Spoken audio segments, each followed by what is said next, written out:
ನೂತನ ಸಿಎಂ ಆಗಿರ್ತಕ್ಕಂಥ ಡಿ.ಕೆ. ಶಿವಕುಮಾರ್ ಅವರು ಸಚಿವ ಸಂಪುಟದ ಸಭೆಯಲ್ಲಿ ಒಂದು ಮಹತ್ವದ ತೀರ್ಮಾನವನ್ನು ತಗೊಳ್ಳಲಾಗಿದೆ. ಇದು ವಿದ್ಯಾರ್ಥಿಗಳಿಗೆ ಭರ್ಜರಿ ಗುಡ್ ನ್ಯೂಸ್ ಅಂತಲೇ ಹೇಳ್ಬೋದಾಗಿರುತ್ತೆ. ವಿಡಿಯೋವನ್ನು ಸ್ಟಾರ್ಟ್ ಮಾಡ್ತೀನಿ. ಅದಕ್ಕಿಂತ ಮೊದಲು ನೀವಿನ್ನೂ ನಮ್ಮ ಚಾನೆಲ್ಗೆ ಸಬ್ಸ್ಕ್ರೈಬ್ ಮಾಡ್ತಾ ಇದ್ರೆ ಈ ಕೂಡಲೇ ಚಾನೆಲ್ಗೆ ಸಬ್ಸ್ಕ್ರೈಬ್ ಮಾಡ್ಕೊಳ್ಳಿ ಮತ್ತು ಲೈಕ್ ಮಾಡಿ. ಈಗ ನಾವು ಮಾಹಿತಿಯನ್ನು ತಿಳ್ಕೊತಾ ಹೋಗೋಣ. ಹೌದು, ಈಗ ಇನ್ಫಾರ್ಮೇಷನನ್ನು ನಾವು ತಿಳ್ಕೊಳೋದಾದರೆ, ಅಲ್ಪಸಂಖ್ಯಾತ ವಿದ್ಯಾರ್ಥಿಗಳಿಗೆ ಸಮವಸ್ತ್ರವನ್ನು, ಕ್ರೀಡಾ ಉಡುಪನ್ನು ಮತ್ತು ಶೂವನ್ನು ವಿತರಣೆ ಮಾಡೋದಕ್ಕೆ ಸಂಬಂಧಪಟ್ಟಂತೆ ಇದೀಗ ಸರ್ಕಾರದ ಕಡೆಯಿಂದ ಸಭೆಯಲ್ಲಿ ತೀರ್ಮಾನವನ್ನು ಮಾಡಲಾಗಿದೆ.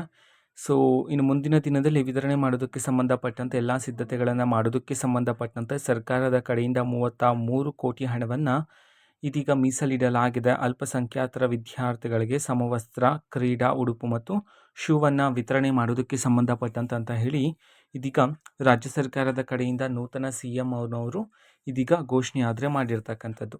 ಓಕೆನಾ. ಸೊ ಮುಂದಿನ ದಿನದಲ್ಲಿ ವಿದ್ಯಾರ್ಥಿಗಳಿಗೆ ಶೂ ಮತ್ತು ಸಮವಸ್ತ್ರ, ಕ್ರೀಡಾ ಉಡುಪನ್ನು ವಿತರಣೆ ಮಾಡೋದಕ್ಕೆ ಸಂಬಂಧಪಟ್ಟಂತೆ ಮಾಹಿತಿ ಬರುತ್ತೆ.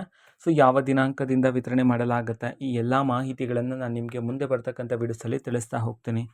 ಅದಕ್ಕೋಸ್ಕರ ಚಾನಲ್ಗೆ ಸಬ್ಸ್ಕ್ರೈಬ್ ಮಾಡ್ಕೊಳ್ಳಿ ಮತ್ತು ಮಾಹಿತಿ ಇಷ್ಟ ಆಗಿದ್ರೆ ನಿಮ್ಮ ಫ್ರೆಂಡ್ಸ್ ಆ್ಯಂಡ್ ಫ್ಯಾಮಿಲಿ ಮೆಂಬರ್ಸ್ಗೂ ಸಹ ವಿಡಿಯೋನ ಶೇರ್ ಮಾಡಿ. ಜೊತೆಗೆ ಚಾನಲ್ಗೆ ಸಬ್ಸ್ಕ್ರೈಬ್ ಮಾಡಿಕೊಂಡು ಸಪೋರ್ಟ್ ಮಾಡಿ.